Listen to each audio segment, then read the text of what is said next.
hadirin yang terhormat para ustazah serta adik-adik, anak-anak soleh dan solehah semuanya. Bismillahirrahmanirrahim. Assalamualaikum warahmatullahi wabarakatuh. Waalaikumsalam warahmatullahi wabarakatuh. Lemes banget, mentang-mentang hujan. Coba yang di belakang kayaknya belum jawab salam saya kayaknya. Sekali lagi ya. Assalamualaikum warahmatullahi wabarakatuh. Waalaikumsalam. Kayaknya beca kalau rodanya ada dua nggak bisa jalan ya sayang ya.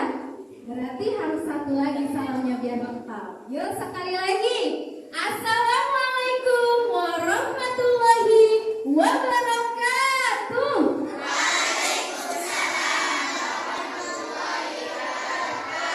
Baik, masih pada semangat? Alhamdulillah. Kalau masih semangat berarti sudah siap mendengarkan cerita yang akan disampaikan saat ini. Hari ini Ibu akan bercerita tentang kisah seorang wanita yang hidup pada zaman kerajaan Raja Fir'aun. Dia adalah wanita yang sangat tangguh dan sabar dalam mempertahankan keimanannya kepada Allah Subhanahu wa taala. Meskipun secara diam-diam, siapakah dia? Asia. Ada yang tahu? Dia adalah Siti Masito. Dan cerita ini berjudul tentang syahid dalam iman. Pada suatu hari di kerajaan hiduplah seorang raja yang sangat zalim. Dia bernama Raja Fir'aun. Raja Fir'aun adalah raja yang sangat kejam kepada rakyatnya. Bahkan dia mengakui dirinya adalah sebagai Tuhan. Dia memerintahkan kepada seluruh rakyatnya untuk beriman kepadanya.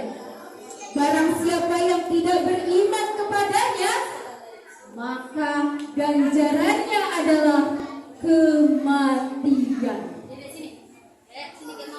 Dan hiduplah seorang Siti Masito berada di kerajaannya. Dia hidup sebagai seorang hamba sahaya. Tapi dia tetap beriman kepada Allah Subhanahu wa taala meskipun secara diam-diam. Siti Masito bekerja sebagai penyisir rambut Tuan Putri. Pada suatu hari, Masito sedang melaksanakan tugasnya menyisir rambut Tuan Putri.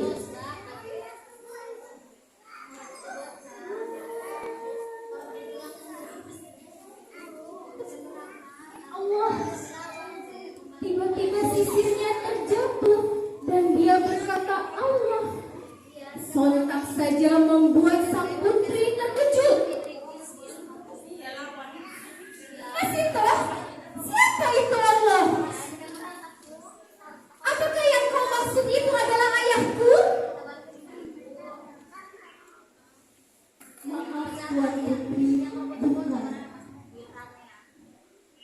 Apa maksudmu bukan? Apakah ada Tuhan selain ayahku? Berani-beraninya sekali kau berkata bahwa ada Tuhan selain ayahku. Akan kuadukan kau kepada ayahku. Mendengar ancaman sang putri, Siti Masito tak gentar sedikit pun.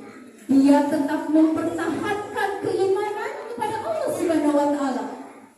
Tak butuh waktu lama, Raja Fir'aun mengetahui laporan Siti Masito bahwa Siti Masito beriman kepada Allah bukan kepada Raja Fir'aun. Sontak saja Raja Fir'aun kaget. Lalu dia memerintahkan pengawalnya untuk membawa Siti Masito dan ketiga putranya ke hadapannya. Pengawal, bawa Siti Masito dan tiga putranya ke hadapanku. Tak butuh waktu lama, Masito dan ketiga putranya sudah dihadirkan di hadapan Raja Fir'aun. Lalu Raja Fir'aun berkata, Masihkah, apakah benar apa yang disampaikan oleh putriku? Kau menyembah Tuhan selain aku. Sekali lagi aku bertanya kepadamu, apakah ada Tuhan selain aku? Siapa itu Allah?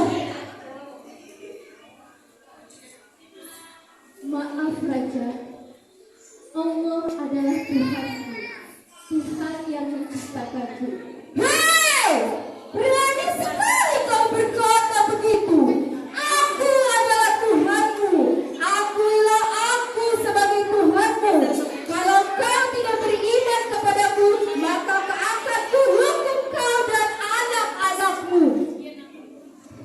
Lalu Raja Fir'aun memerintahkan para pengawal untuk menyiapkan hukuman untuk Siti Masihko.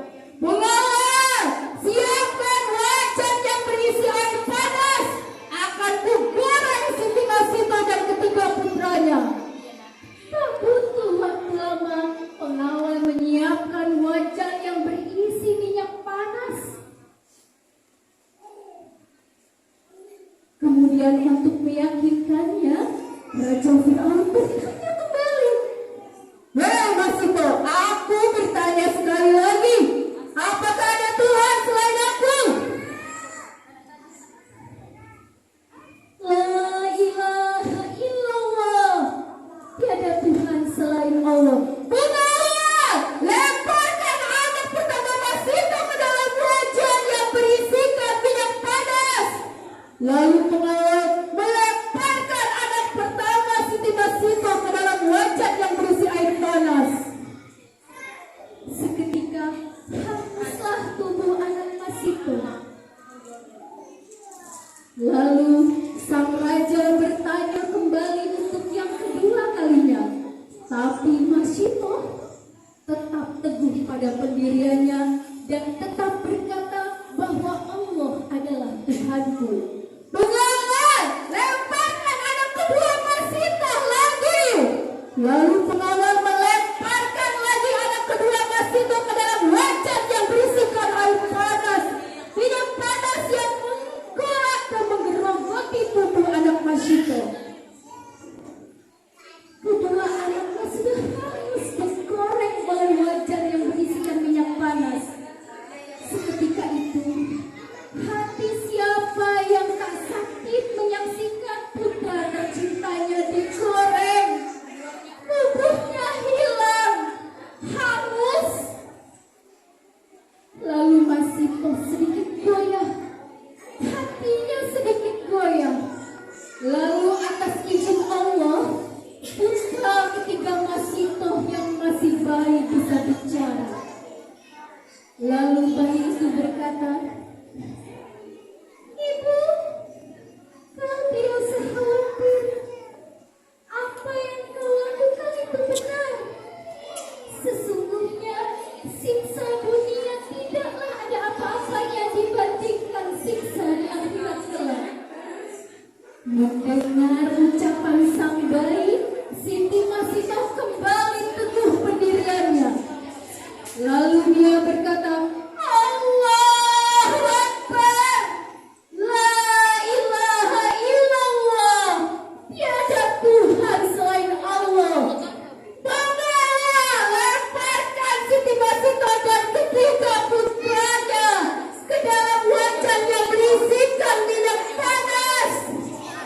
Kemudian pengawal melemparkan Masihko dan ketiga putranya ke dalam wajan yang berisikan minyak panas. Tapi apa yang terjadi? Wajan itu mengeluarkan aroma yang sangat wangi. Tulang belulang Siti Masihko dan ketiga putranya dimakamkan di suatu tempat. Makamnya itu juga mengeluarkan aroma yang sangat wangi. Dan aroma wangi itu yang tercium oleh baginda Rasulullah SAW pada saat melaksanakan Isra Mi'raj. Baik para ustaz-ustazah sekalian, hikmah dari cerita ini adalah kesabaran dan keteguhan dalam walaupun